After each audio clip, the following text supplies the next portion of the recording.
os 7 filhos de Seva. Talvez você nunca ouviu essa história, talvez você não conhecia essa história dos 7 filhos de Seva. É uma história curiosa. Um dia que 7 jovens foram expulsar um demônio, e eles falaram assim: demônio, sai em nome de quem Paulo prega. O demônio falou: não conheço. Paulo eu sei quem é, Jesus eu sei, mas vocês não conheço. E eles apanharam dos demônios.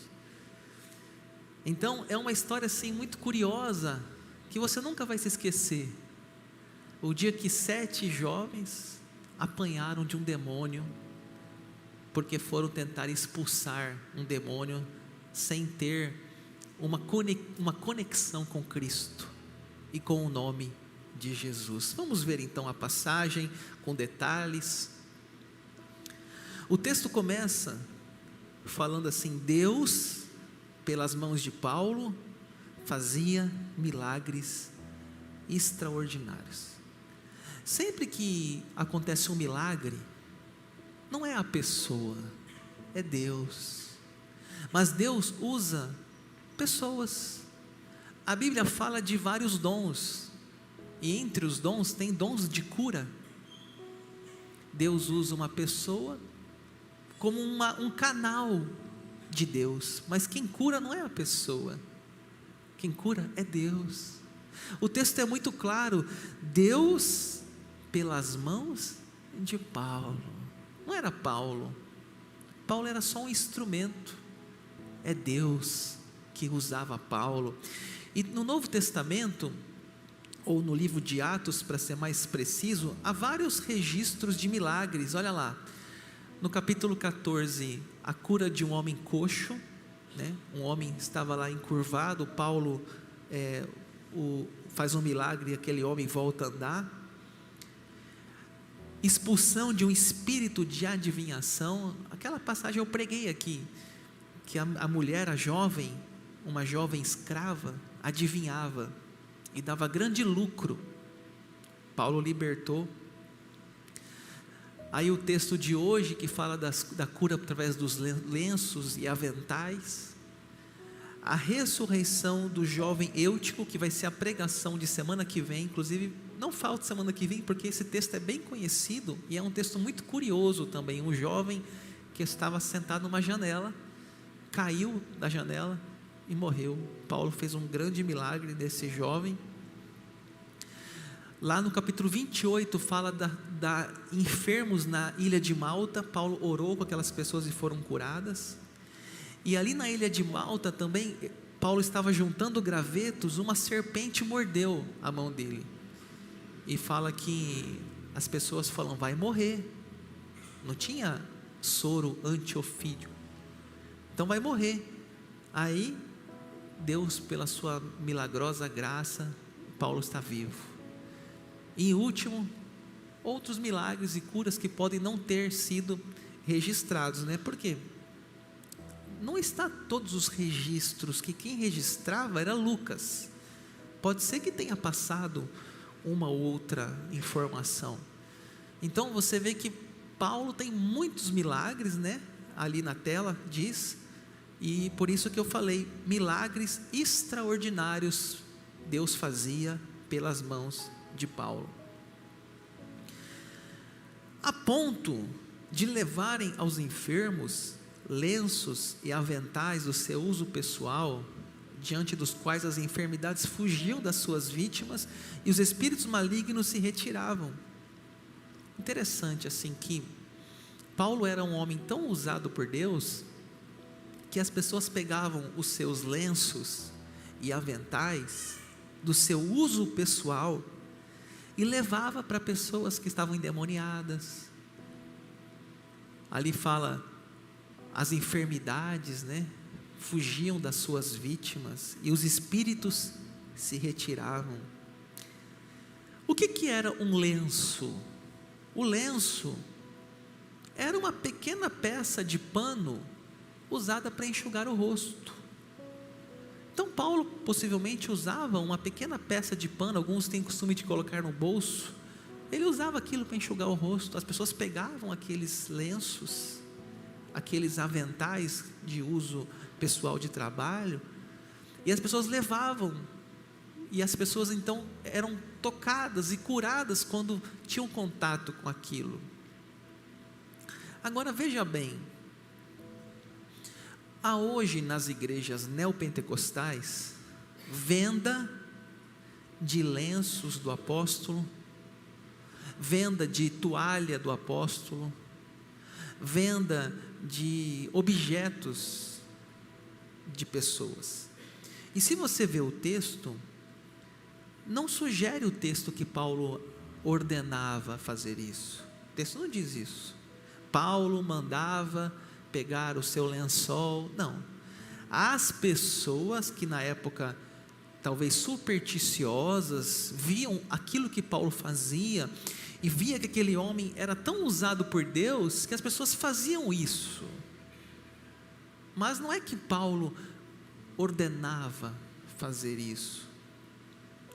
Então a gente olha de forma preocupada hoje o que essas igrejas atuais estão fazendo, porque a fé, meus irmãos, não é em objetos, a fé é em Deus. Hebreus 11, a fé é a certeza do que você não vê. Então a fé é em Cristo, a fé é em Deus. Então você pegar um objeto e você achar que aquele objeto pode curar, isso é idolatria. As pessoas faziam isso, mas hoje há exploradores da fé.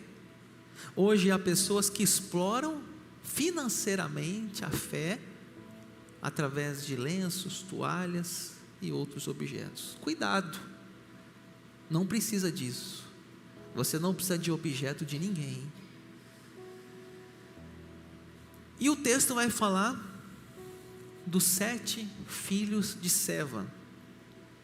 E alguns judeus exorcistas ambulantes tentaram invocar o nome do Senhor Jesus sobre algumas pessoas possuídas de espíritos malignos, dizendo: ordenam que saiam pelo poder de Jesus a quem Paulo prega. Os que faziam isto eram 7 filhos de um judeu chamado Seva, sumo sacerdote. Então, chegamos aqui no nosso tema da mensagem, onde 7 jovens, filhos de Seva, eles eram exorcistas ambulantes. O que é um exorcista ambulante? Eles iam de cidade, de casa em casa, de bairro em bairro, eles iam oferecendo, talvez até de maneira paga, o serviço de expulsar demônios.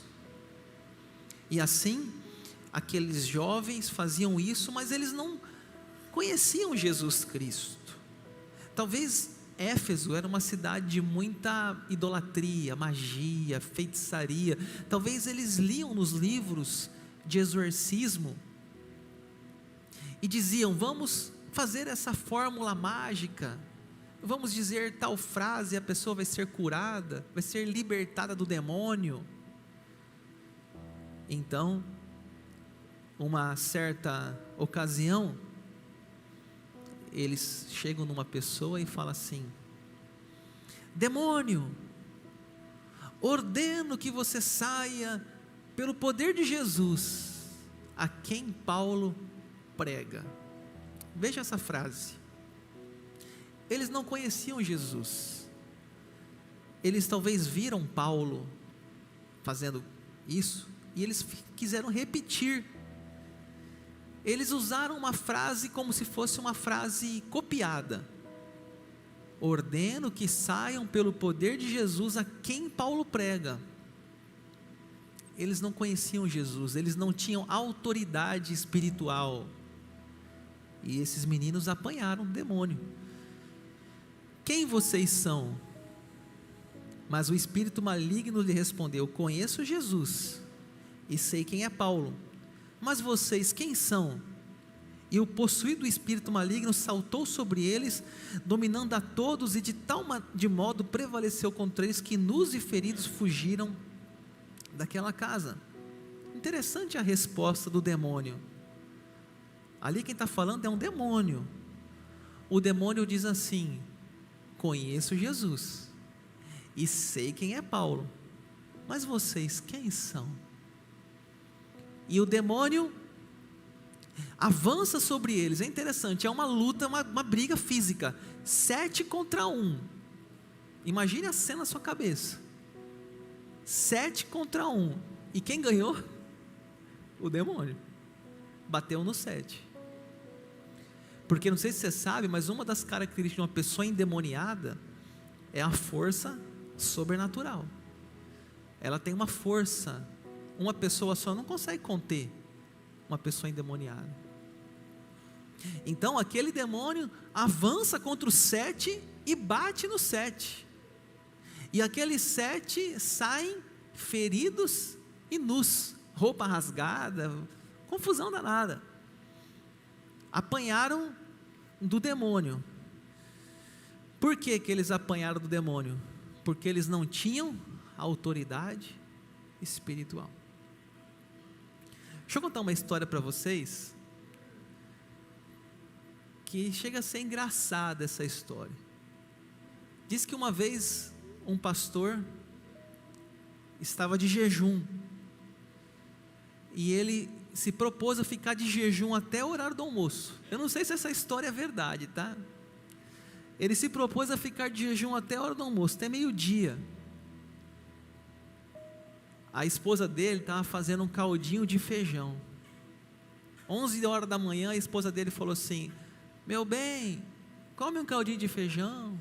Aquele cheiro de caldinho de feijão na cozinha. Aí ele pensou: estou de jejum, e ele ia ficar até meio-dia.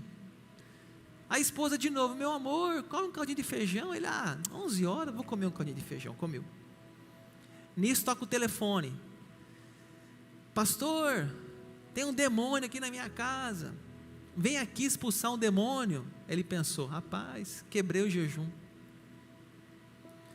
Chegou na casa, o demônio falou assim: pastorzinho, não precisa nem entrar aqui não, porque eu sei que você quebrou o jejum.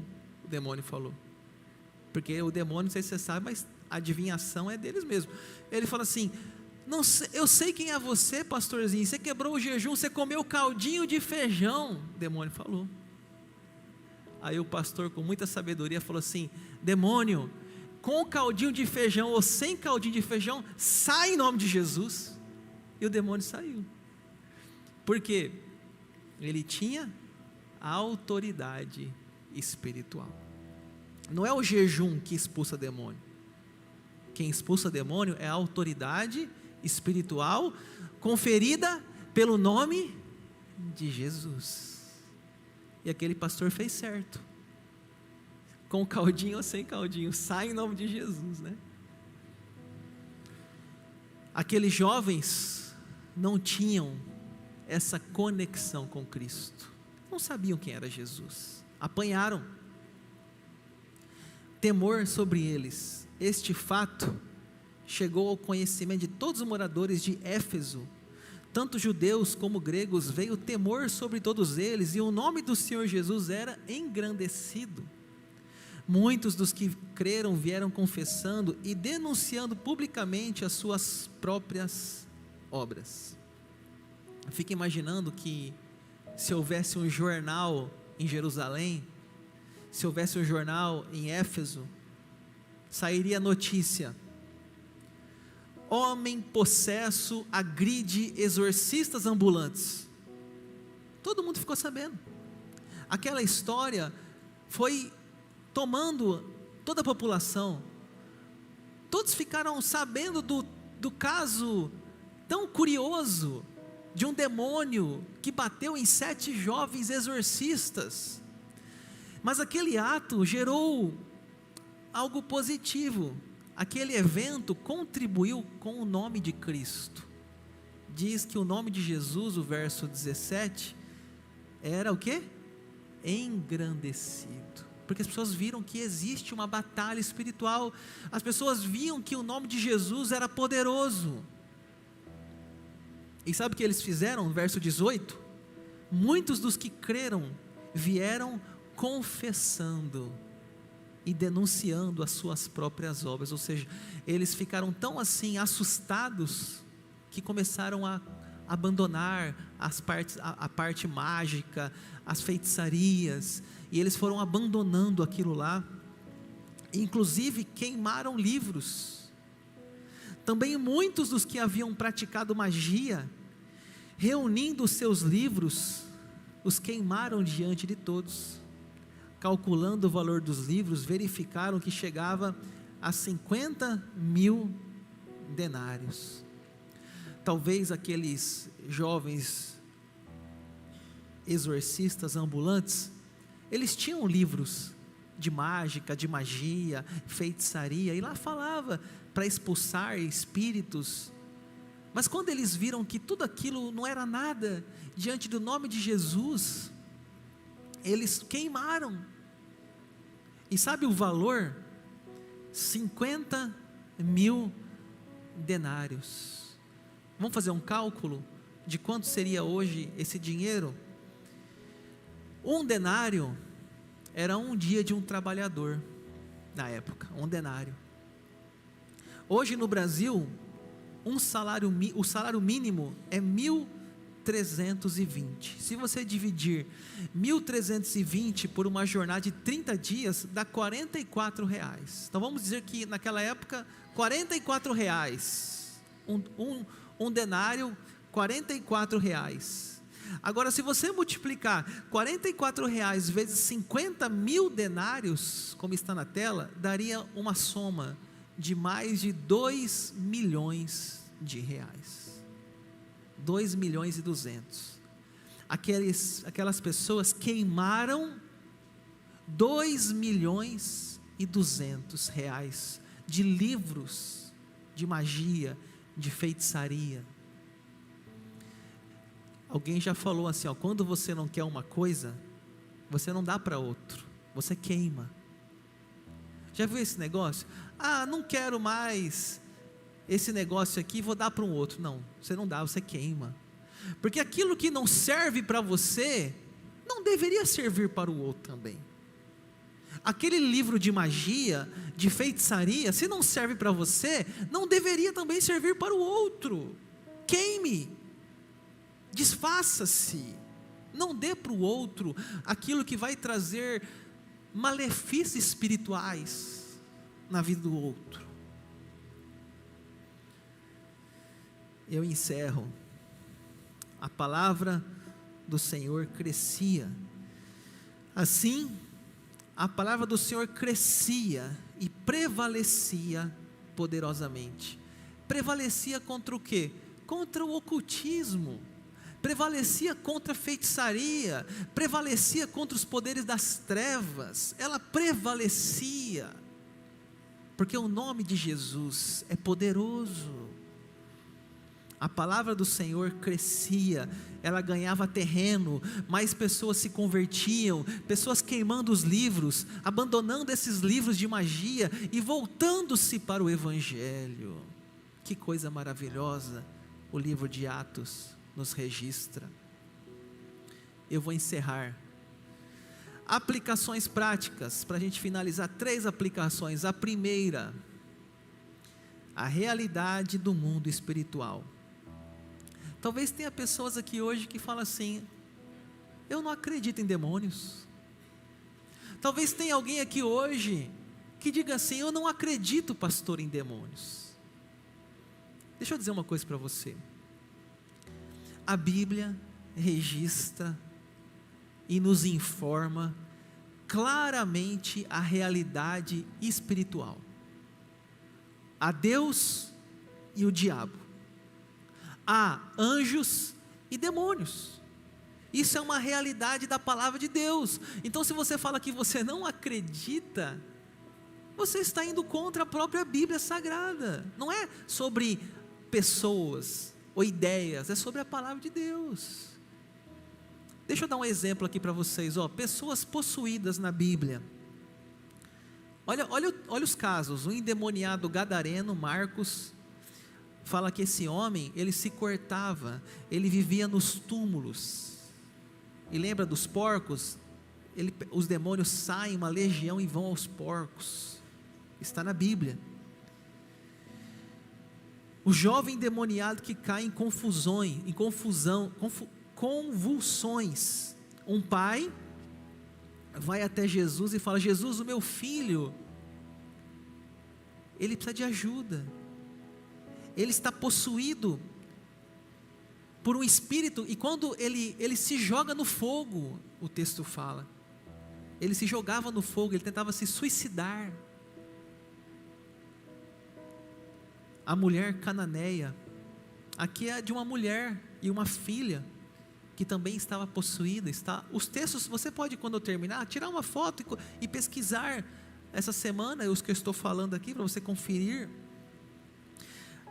O homem endemoniado na sinagoga, Jesus, ele chega na sinagoga em Cafarnaum, o demônio fala assim: Jesus de Nazaré, vieste nos destruir? Você acha que uma pessoa comum fala isso? Vieste nos destruir? E aí você tem dúvida disso ainda? Deixa eu dizer uma coisa para você, tem um vídeo no YouTube, e tem gente que tem medo dessas coisas, mas às vezes é bom ter medo, porque o medo gera temor. Tem um vídeo no YouTube, que eu não indico para ninguém assistir, mas eu vou relatar, que chama Demônio na Viatura. Quando eu dou aula do discipulado, às vezes eu mostro esse vídeo, para dar um impacto na pessoa, e a pessoa vê que essa é uma realidade que existe. O que é a história desse vídeo, Demônio na Viatura? Os policiais estão numa ocorrência, e os policiais colocam uma pessoa na viatura, e o demônio, ele está lá no camburão atrás, a pessoa está endemoniada, e ali vai falando da conversa entre o policial e o demônio, e você vai vendo que ali não é uma pessoa comum. O policial, ele fala assim: Santa Maria, Mãe de Deus, ele fala, cruz credo, está amarrado. Mas você vê que o policial, ele não é cristão evangélico, ele fala essas frases populares, e o demônio está lá, na viatura, lá ruivando. Aí uma hora ele fala assim, o policial, escute isso, aí você me fale se isso não é verdade ou é mentira.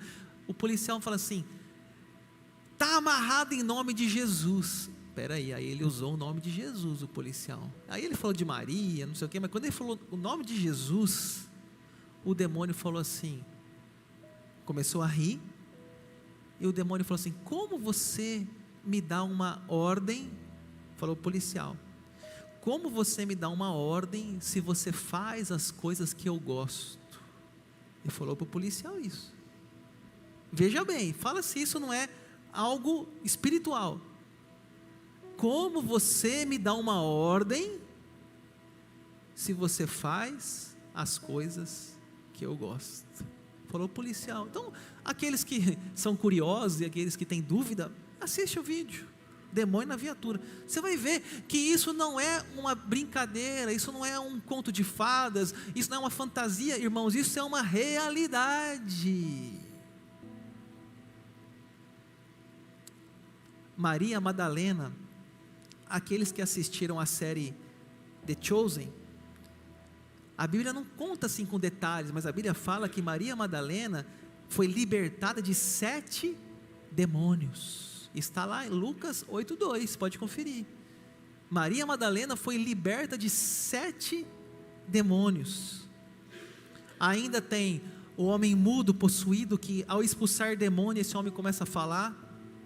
A mulher curvada, a mulher por 18 anos curvada, não conseguia se endireitar. E os 7 filhos de Seva, que é a nossa pregação de hoje. Então, se você quiser fazer uma foto, você pode fazer, e você pesquisa na Bíblia, você confere, porque isso não é brincadeira, irmãos, isso existe. A realidade espiritual, ela é real, e existe essas coisas ainda hoje.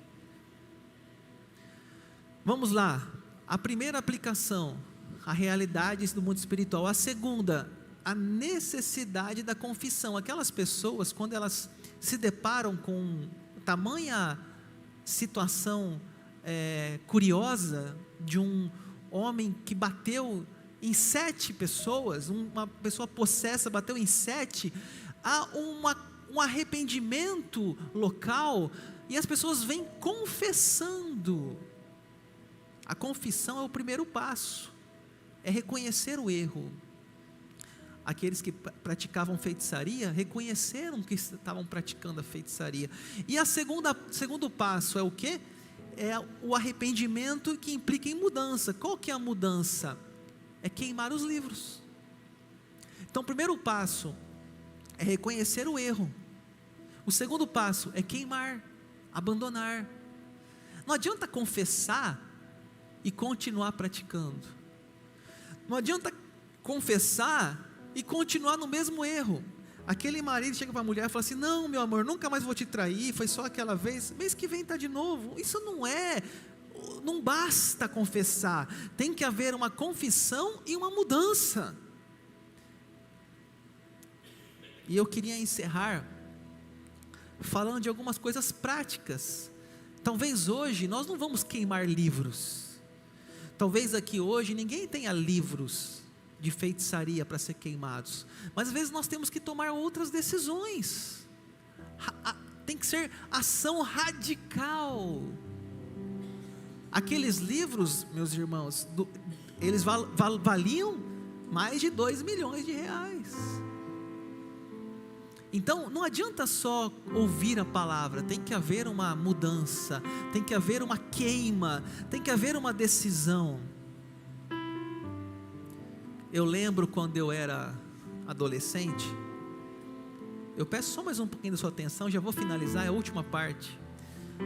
Quando eu era adolescente, eu lembro que eu ia nos acampamentos da igreja, e os acampamentos eram muito fervorosos, e nos chamavam para uma mudança, fazia aquela noite da fogueira, e na noite da fogueira a gente queimava papéis escritos com nossos pecados, e sempre levando-nos a uma vida com Deus. E um adolescente, você sabe que ele está envolvido em amigos, em amizades, em tanta coisa. E eu me lembro que eu chegava dos acampamentos, eu tinha na época fita cassete, e eu me lembro de pegar um martelo, eu com 14 anos de idade, pegar um martelo e aquelas fitas e quebrava aquelas fitas, porque aquelas músicas eram muitas vezes aqueles rocks pesados. Eu ouvia na época, eu sabia que falava coisas erradas. Eu tinha músicas que falavam de pornografia, essas músicas indecentes sempre existiram. Então quando eu chegava desses acampamentos, eu lembro que eu fazia essas ações radicais. Às vezes meu pai e minha mãe nem sabia, mas eu estava lá com aquele martelo e quebrava e dizia: não quero mais ouvir essa porcaria. Parece ser tão de um certo grau de maturidade, com pouca idade, fazer isso, mas aquilo foi me ajudando a tentar me desfazendo do mundo que me abraçava. Era um passo para Deus e depois um passo para o mundo, porque ia passando o tempo, e amigos de novo, e a influência da televisão, e a igreja só domingo de novo, e essa luta de santificação, que todos nós passamos ainda hoje. Eu quero dizer algumas coisas, por exemplo, cigarro. Talvez você precisa chegar hoje, ao sair daqui, chegar na sua casa, pegar aquele maço de cigarro, colocar dar descarga no vaso, ou queimar, mas tenha uma decisão, meu irmão. Não adianta só, um dia eu vou queimar os meus livros de feitiçaria. Não é um dia, é hoje. Talvez você que já tenha ouvido da sua esposa, falou: meu bem, eu não suporto mais. Você quando bebe, você está desequilibrado, você fica grosso, você fica agressivo, e a tua esposa já está a ponto de abandonar. Até quando você vai ainda continuar? E outra coisa, não pega aquela garrafa de uísque e dá para o vizinho, não, quebra. Vai lá na pia, vira assim a garrafa e fala assim: eu não quero mais isso aqui na minha vida. Não dá para os outros o que não é bom para sua família. Talvez pessoas aqui estão nas redes sociais. Não é que a rede social seja ruim, mas às vezes você está cheio daqueles contatos na rede social, cheia de pessoas oferecendo contatos, e você já teve outras quedas, adultério, traição. Às vezes é necessário um rompimento geral. Às vezes é necessário você não ter rede social nesse momento da sua vida, bloquear, cancelar a rede. Músicas, talvez você precisa pegar lá o seu Spotify, aquelas playlists, deletar, falar: isso eu não quero mais. No acampamento de adolescentes, eu chegava no acampamento e dizia assim, os adolescentes lá, falavam: deixa eu ver esse celular aqui. Aí eu pegava: abre aí Spotify. Eu olhava e falei: isso aqui não é de Deus não. Ficava brincando com eles, né? É claro que eu não vou fazer isso, eu não vou apagar. Eu estava brincando, eu não sou pai deles. Mas é certo que às vezes a gente precisa deletar. Filmes, séries.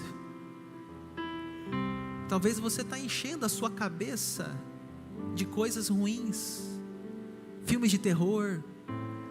Às vezes é necessário uma decisão radical, cancelar a assinatura. Amigos, ambientes, às vezes vai ter que cortar amizades, vai ter que mudar o ambiente. Jogos, Tigrinho, Sportbet, pessoas que eu estou acompanhando, pessoas hoje que estão devendo por causa desses jogos. Decisão radical, tem que fazer algo, não espere que a coisa vá se avolumando ainda mais.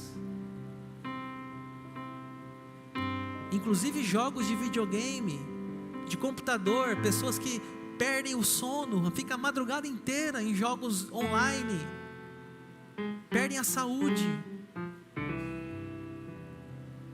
Roupas, você talvez mulher, precisa dar uma olhada no seu guarda-roupa, e talvez jogar fora algumas roupas, e se vestir de uma maneira modesta, da modéstia cristã. Vocês vão falar assim: o pastor estava com o chicote na mão hoje no culto. Fala, Deus. Irmãos, às vezes a gente vai num casamento, posso falar? É um decote aqui, ó. A mulher está com o decote totalmente aberto. Oi, pastor, boa noite. Oi, irmã, boa noite, tudo bem?